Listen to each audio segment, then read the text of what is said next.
감사합니다. 감사하며 사랑하며 삽시다. 제가 오늘 생각난 게 있습니다. 이게 숨을 쉬는 것이 얼마나 감사한지, 맑은 공기를 마시는 것이 얼마나 감사한지, 이 맑은 공기를 주신 하나님의 은혜가 얼마나 감사한지 참 감사하게 생각했습니다. 할렐루야.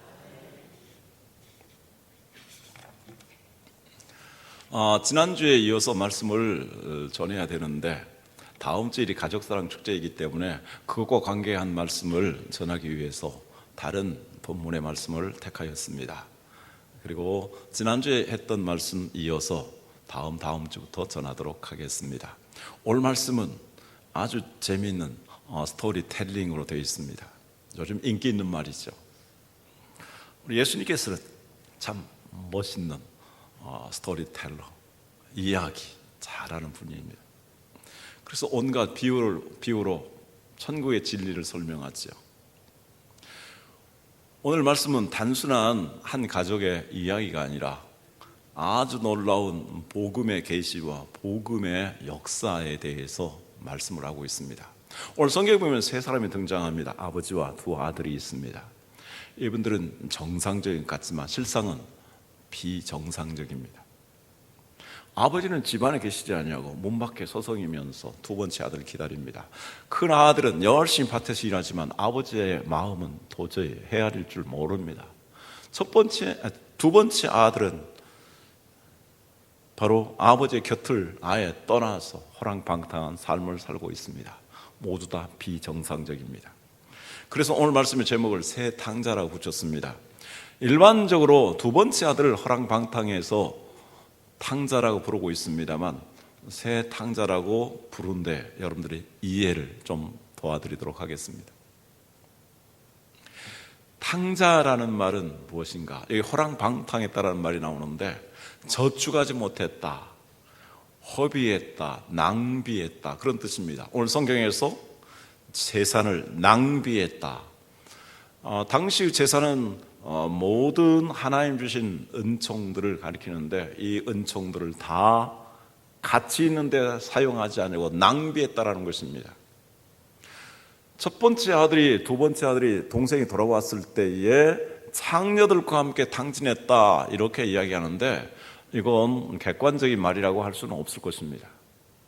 그래서 호랑방탕했다라는 말은 기본적으로 이렇게 가치 있는 데 사용하지 못하고 낭비했다라는 그런 의미를 가지고 있습니다. 이와 똑같은 단어가 에베소 5장에 기록되어 있습니다. 에베소 5장 15절부터 읽어봅니다. 그런즉 너희가 어떻게 행할지를 자세히 주의하여 지혜 없는 자같이 하지 말고 오직 지혜 있는 자같이 하여 세월을 아끼라. 때가 가니라. 그러므로 어리석은 자가 되지 말고 오직 주의 뜻이 무엇인가 이해하라. 18절 같이 읽습니다. 술 취하지 말라. 이는 방탕한 것이니 오직 성령으로 충만을 함을 받으라. 여기 방탕하다라는 말과 호랑방탕하다는 말이 똑같은 단어입니다. 방탕이라는 말은 술 취하는 것과 비슷한 것입니다. 사람이 술에 취하게 되면 돈을 낭비합니다. 시간을 낭비합니다. 자기의 재능이 바로 소멸을 되어 갑니다. 그래서 자기의 인생을 술 마시는 만큼, 술 중독이 되어 있는 만큼 낭비해 버리는 것입니다. 전혀 가치 있는 데에, 창조적인 데 사용하지 못합니다.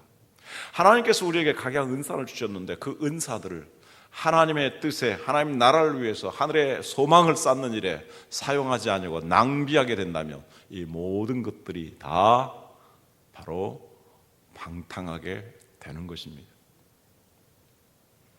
그래서 술 취하지 말고 세월을 아끼라. 세월을 아끼라는 말은 기회를 살아라는 말씀입니다.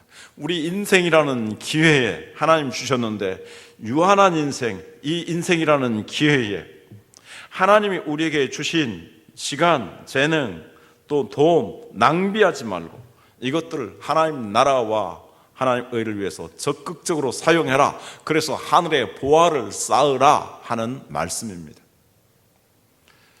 그런 의미에서 정말 세월을 허비하고 또 낭비하는 그것을 탕자라고 할 수 있겠고, 그런 차원에서 본다면 세 주인공들이 다 탕자와 같은 분이라고 할 수 있겠습니다. 먼저 두 번째 아들에 대해 생각해 봅니다. 이 두 번째 아들은 아담의 범죄 이후에 하나님의 은혜를 깨닫지 못하고 영적으로 죄와 사망의 지배를 받아 사탄에게 종노릇하며 살아가는 이방인들, 모든 우리 인류들을 가리킨다고 하겠습니다. 이 아들은 아버지의 재산을 미리 받아서 아버지의 곁을 떠나갑니다. 그리고 그 재산을 다 가치 없는데 탕진해버리고 맙니다. 그리고 그는 돼지에게 종노릇하는 삶을 살아가게 됩니다. 에베소 2장 1절에 3절 이렇게 말씀합니다. 그는 허물과 죄로 죽었던 너희를 살리셨도다. 그때 너희는 그 가운데서 행하여 이 세상 풍조를 따르고 공중의 권세 잡은 자를 따랐으니 곧 지금 불순종의 아들들 가운데서 역사하는 영이라. 전에는 우리도 다 그 가운데에서 우리 육체의 욕심을 따라 지내며 육체와 마음에 원하는 것을 하여 다른 이들과 같이 본질상 진노의 자녀였더니. 두 번째 아들이 타락한 동기는 아버지의 품을 떠나서 스스로 살려고 한 데 있었습니다. 그래서 12절을 보면 그 둘째가 아버지에게 말하되 아버지여 재산 중에서 내게 돌아올 분깃을 내게 주소서 하는지라. 아버지가 그 살림을 각각 나눠 주었다라고 말씀합니다. 우리 인간은 하나님의 형상으로 지음받은 영혼을 가진 존재입니다. 하나님께서 이렇게 말씀하셨습니다. 창공을 지으시고 거기에 새들을 만드셔서 창공을 나르라고 말씀하십니다. 그리고 물을 만드시고 그 물속에 물고기들이 헤엄치도록 하셨습니다. 그리고 육지를 만드시고 온갖 짐승과 곤충들이 그곳에서 활동하도록 하셨습니다. 따라서 새는 하늘을 떠나서 살 수 없고 물고기는 물을 떠나서 살 수 없고 또 여러 짐승들은 이 땅을 떠나서 살 수 없는 것처럼 영혼의 지음을 받은, 하나님의 영으로 지음을 받은 우리 인간은 하나님을 떠나서 살 수가 없습니다. 그런데 이 아들이 하나님의 품을 떠났습니다. 인간이 하나님을 떠나게 되면 하나님이 아닌 그 다른 어떤 것을 의지하고 추구하게 되었습니다. 왜냐하면 인간은 종교성을 가지고 있는 존재이기 때문입니다. 그래서 오늘날 가장 하나님을 대신해서 의지하는 것들이 돈이면 아주 많은 것들을 할 수 있습니다. 돈이 얼마나 힘이 있습니까? 권력을 부리면 돈도 부릴 수가 있습니다.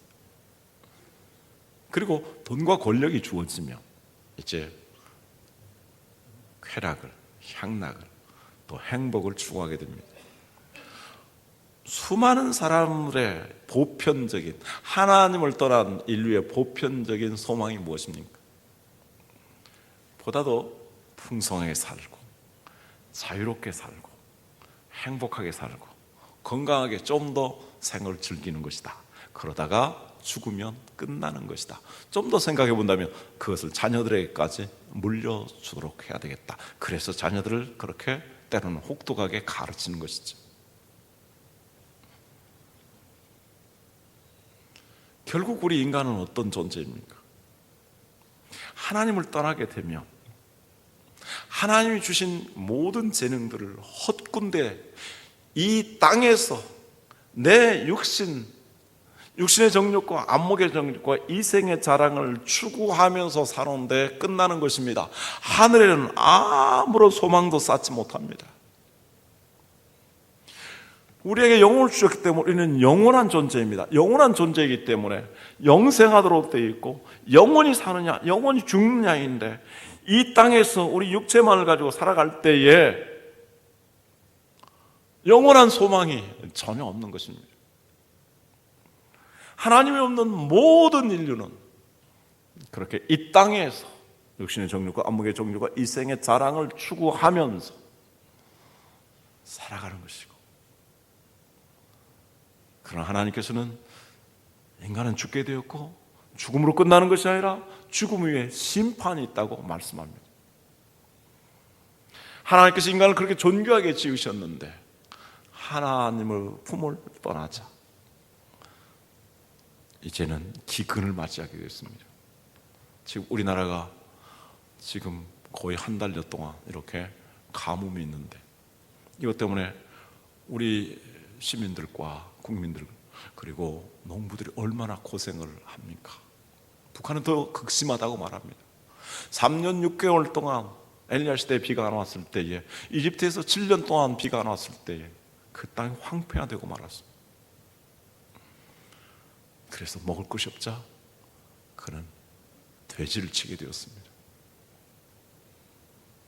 인간이 하나님을 떠나서 자유롭게 풍성하게 살려고 하지만 영적인 상태에서는 성경에서 우리에게 말씀하고 있는 것처럼 우리 마음의 원하는 과 육체의 욕심을 따라 살아가면서 우리가 마귀의 종로로 타면서 본질상 하나님의 진노를 받게 되었다라고 말씀하죠. 그래서 돼지의 종이 되는 것입니다. 그것은 인간이 하나님의 형상으로 창조함을 받은 인간이 이렇게 땅에서만 무엇을 먹고 무엇을 입고 어떻게 하면 잘 살 것인가 그것만을 추구하는 인생이라면 이렇게 되지만도 못한 인간이라는 것입니다. 오죽하면 소크라테스가 그렇게 말했겠습니까? 그리고 사람들이 훗날 그렇게 말하지. 배부른 돼지보다 그래도 배고프면서 생각하는 영혼을 생각하는 사람이 되라는 것입니다. 시편 49편 20절에 이렇게 말씀합니다. 같이 읽도록 하겠습니다. 시편 49편 20절 같이 읽습니다. 존귀하나 깨닫지 못하는 사람은 멸망하는 짐승 같도다. 우리 가운데, 우리 가족 가운데, 우리 친구 가운데 안타깝지만 하나님을 떠나서 이렇게 이 땅에서의 세속적인 삶을 추구하는 사람은 두 번째 아들과 같은 사람입니다. 이 땅에 아무리 성공하고 권력을 가지고 잘 살고 그것을 대로 물려준다 할지라도 둘째 아들과 같은 것입니다.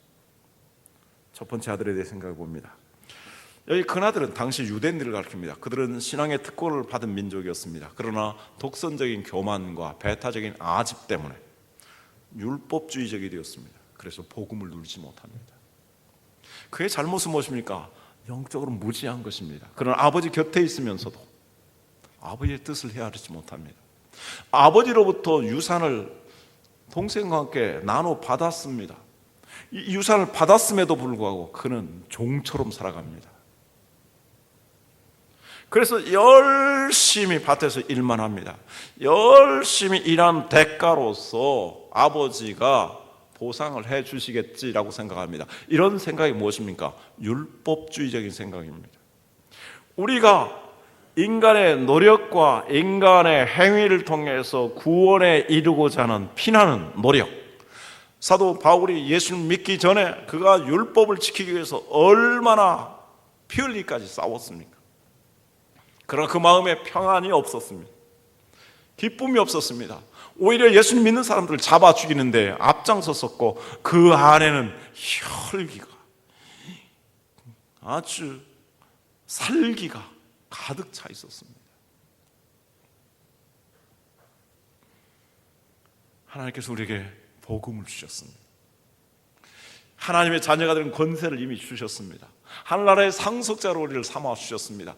그런데도 불구하고 이 복음을 누리지 못하면 이 복음 안에서 기뻐하고 감사하고 감격하지 못한다면 말씀드렸듯이 우리가 맑은 공기를 마시며 호흡하는 것만도 참으로 감사한 일인데 하나님께서 예수 그리스도를 통해서 우리를 이렇게 구원해 주셨는데 그 구원의 은혜를 깊이 깨닫고 이 복음의 감격 속에서 우리가 행복하게 살아야 될 텐데 이렇게 복음의 은혜를, 복음의 감격을 누리지 못하는 사람은 어떻게 살아갑니까?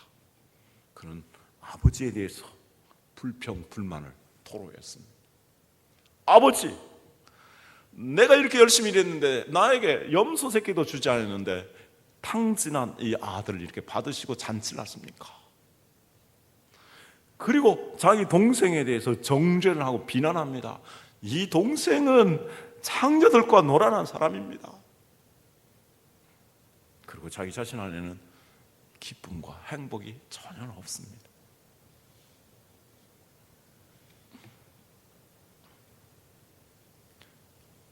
누가 이렇게 살아갔습니까?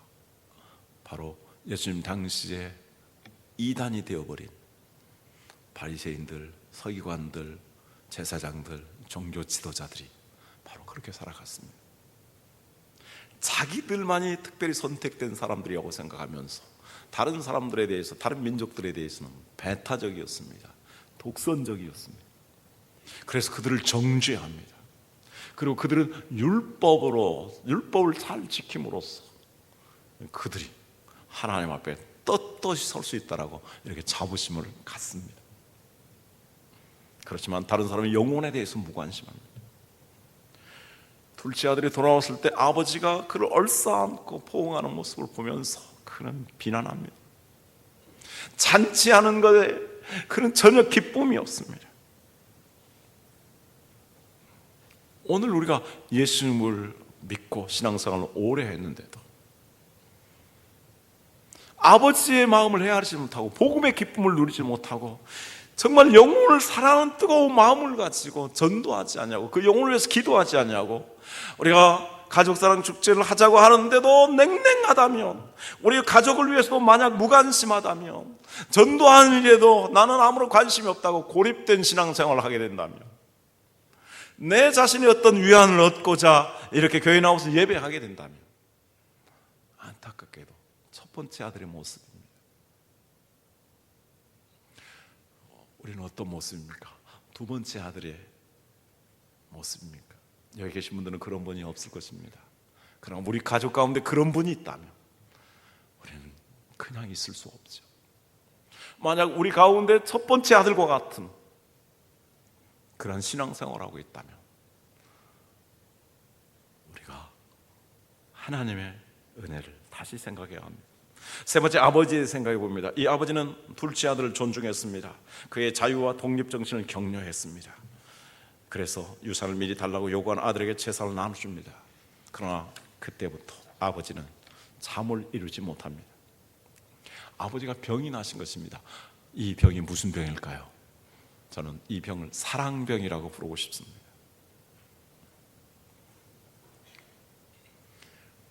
우리 자녀가 만약 가출했다면, 또는 제 시간에 돌아오지 않는다면, 또는 행방불명됐다면 어떻게 그 자녀를 사랑하는 부모가 잠을 잘 수가 있겠습니까?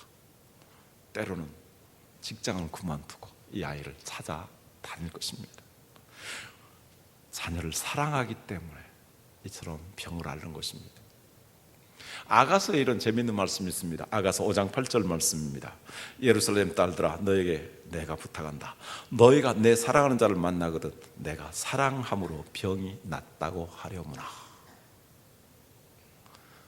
이것은 술람미 여인에 대한 솔로몬의 사랑을 이야기하고 있습니다. 참으로 까무잡잡한 일하는 한 처녀를, 술람미 여인, 이 솔로몬이 정말 사랑하게 됩니다.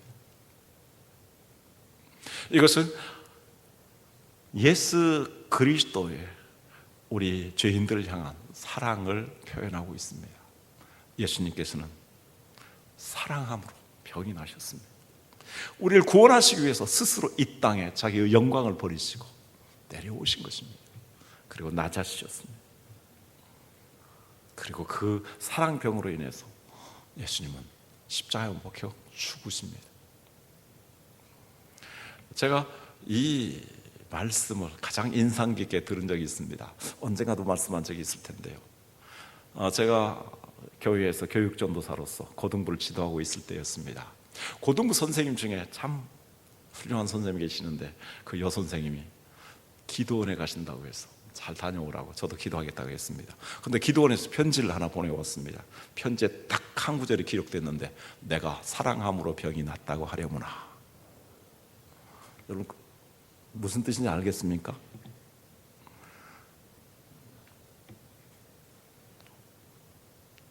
그래서 사랑병이 걸린 것입니다. 이 아들을 향한 사랑 때문에 아버지는 땅에 속습니다. 하늘에 속습니다. 무수한 아침을 맞이합니다. 세월을 낭비합니다. 그래서 저는 세 번째 탕자라고 이렇게 부르고 싶습니다. 그러면 이 세 탕자가 어떻게 치료됐을까요? 두 번째 아들과 세 번째 아들의 치유는 아버지의 사랑 때문이었습니다. 두 번째 아들이 어떻게 치유됐나요? 17절 18절 말씀 보면 이에 스스로 돌이켜 이르되 내 아버지에게는 양식이 풍족한 품꾼이 얼마나 많은가. 나는 여기서 줄여 죽는구나. 내가 일어나 아버지께 가서 이르기를 아버지, 내가 하늘과 아버지께 죄를 지었사오니. 우리 하나님 안에는 풍성한 은혜가 있습니다.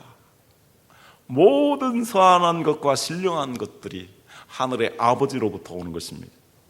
우리가 호흡할 수 있는 것도 하나님께 감사하고, 물을 마실 수 있는 것도 감사하고, 이 모든 공기와 물과 음식들을 우리 하나님께서 주셨습니다. 뿐만이 아니라 하나님께서 우리를 구원하시기 위해서 하나님께 예수 그리스도를 보내셨습니다. 하나님께서 우리에게 영원한 생명을 누리도록 하시기 위해서 천국을 예비해 주셨습니다. 그 풍성한 하나님을 떠난 인생은 혹시 육적으로 이렇게 풍부한 삶을 누릴지 몰라도 그 마음과 영혼의 곰핍함 이루 말할 수 없습니다. 그리고 하나님의 심판은 두렵고 무서울 수밖에 없는 것입니다. 그런 아버지를 생각했습니다. 그래서 돌이켰습니다. 그리고 그 아버지에 가서 그는 아버지에게 자백을 합니다. 내 아버지께 죄를 지었습니다. 하늘께 죄를 지었습니다. 내 아버지 아들이라 일컬음 받지 못하겠습니다.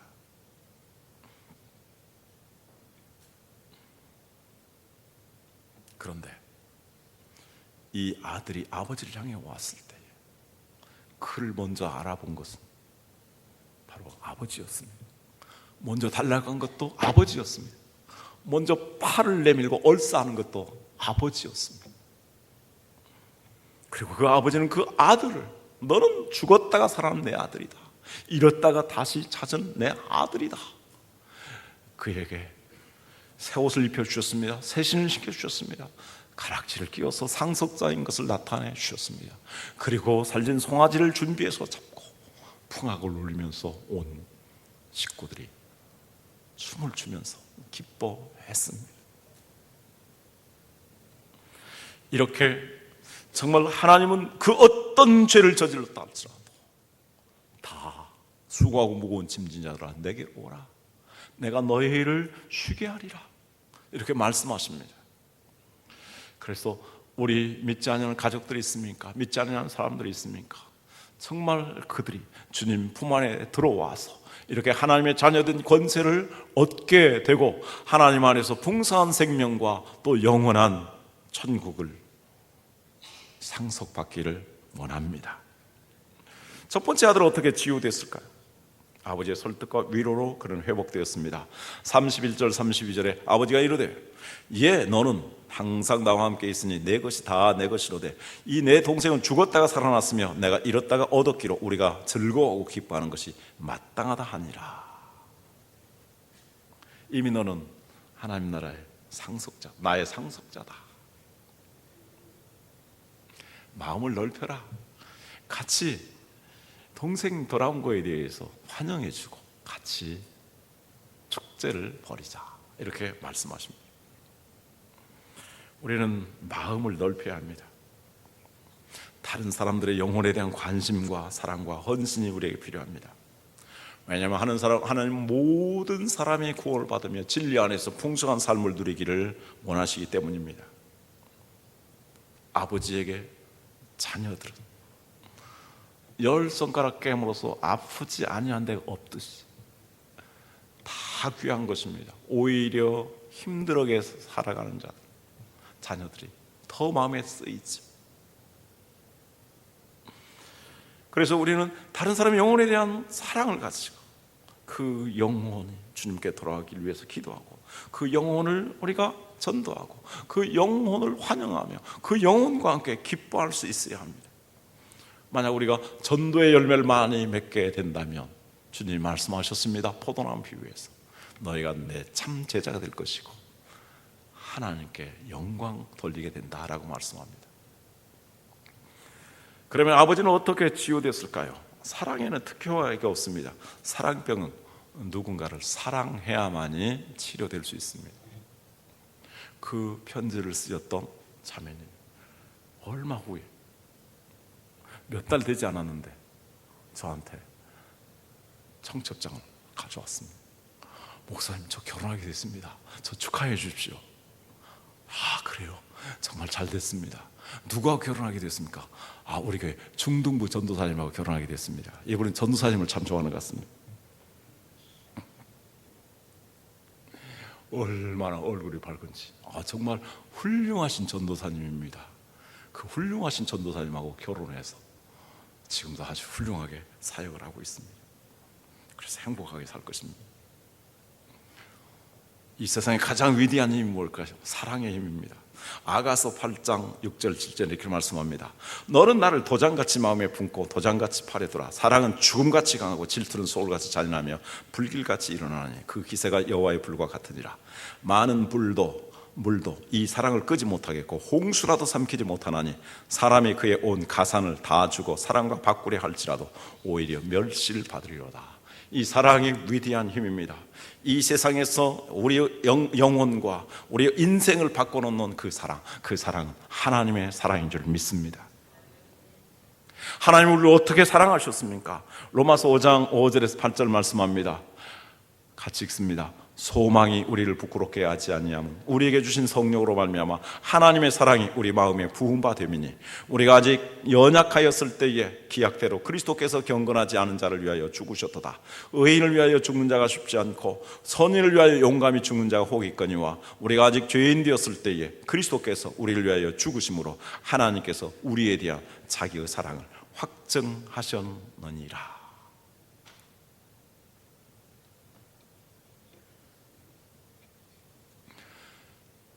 예수님은 우리를 참으로 사랑하시기 때문에 하늘의 영광을 다 버리시고 이 땅에 오셨습니다. 사람이 되셨습니다. 죄인과 같이 되셨습니다. 최고의 비참한 사형수로서 십자가형을 받으셨습니다. 그래서 33년이라는 그 시간 동안 모든 것을 주님은 허비하신 것입니다. 그러나 이 허비는 낭비가 아니었습니다. 어머니가 아이를 임신했습니다. 그 아이를 임신하는 동안 활동이 불편합니다. 입덧에 고통이 있습니다. 해산에 수고가 있습니다.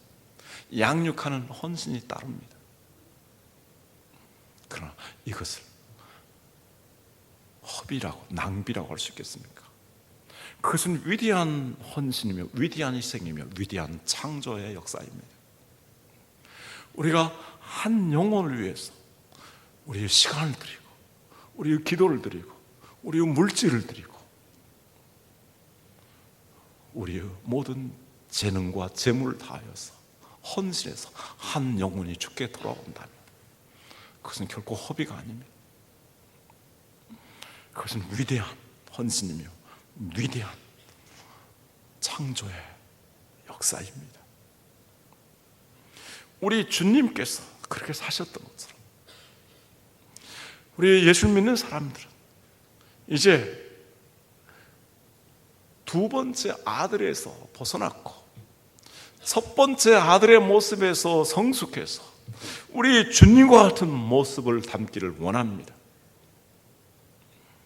그러기 위해서 우리는 영혼에 대한 관심을 가지고 우리 가족들이 돌아오기를 또 낙심난 자를 찾아서 이렇게 위로하고 격려하여서 세워주는 그런 역할을 해야 하겠습니다. 그럴 때 우리는 주님의 친구가 될 것입니다. 마지막 성경 말씀 읽습니다. 요한복음 15장 12절 이하의 말씀 같이 읽습니다. 내 계명은 곧 내가 너희를 사랑한 것 같이 너희도 서로 사랑하라 하는 것이니라. 사람이 친구를 위하여 자기 목숨을 버리면 이보다 더 큰 사랑이 없나니 너의 이는 내가 명하는 대로 행하면 곧 나의 친구라. 예수님은 우리를 위하여 십자가에 못 박혀 죽으심으로 우리의 가장 위대한 친구가 되셨습니다. 우리 또한 예수님 마음을 가지고 이렇게 영혼을 구원하기 위해서 애를 쓴다면 주님의 친구가 된다고 말씀합니다. 이렇게 해서 영혼이 주께 돌아왔을 때에 우리 모두 기뻐하고 정말 춤추게 되는 천국의 축제가 이루어질 것입니다. 우리 가족들이 주님에게 돌아와서 가정마다 이 놀라운 천국 잔치가 이루어지기를 원합니다. 우리 교회에 영혼들이 돌아오고 낙심난 자들이 돌아와서 하나님과 더불어서 천군 천사와 함께 우리 모두 기뻐하는 축제가 이루어지기를 소망하며 기대합니다. 할렐루야. 기도하겠습니다.